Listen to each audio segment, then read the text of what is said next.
मेरी खुशकिस्मती है कि मैंने खान साहब के कंधे पे हाथ रख के खान साहब के से मुझे गुफ्तगू करने का मौका मिला, खान साहब को बहुत करीब से देखने का मौका मिला और मैं उनको लीडर समझती हूँ, अपना एक ऐसा लीडर कि जो एक दलेल लीडर है और पीटीआई के जो बानी हैं। तो मुझे खुशी अपनी मतलब अल्हम्दुलिल्लाह इस बात को मैं अपनी गुड लक समझती हूँ, अपनी खुश नसीबी समझती हूँ। वज़ारत ख़ारजा के कमेटी रूम तक मेरी रसाई कैसे हासिल हुई, कोई ऐसा सोर्स या कोई ऐसा बंदा नहीं है जिसको मैं मंजर आम पे लेके आऊँ या कुछ ऐसा।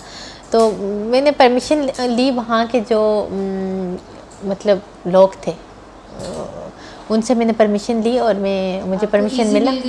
अल्हम्दुलिल्लाह ईज़ी मिला। तो मतलब की परमिशन मिलती है तो आप जाते हो डेफिनेटली। तो मुझे परमिशन मिली तो मैं गई। मैं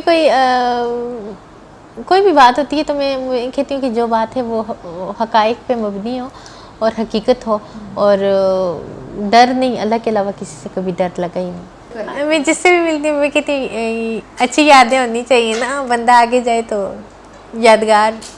अच्छा, क्योंकि मैं कहती भूलूँ ना किसी के साथ हूँ तो भूलूँ ना, ताकि मुझे याद रहे और मेरी आने वाली जनरेशन को भी पता चले कि मैंने बचपन में और मैंने जवानी में क्या किया, क्या कारनामे सर अंजाम दिए।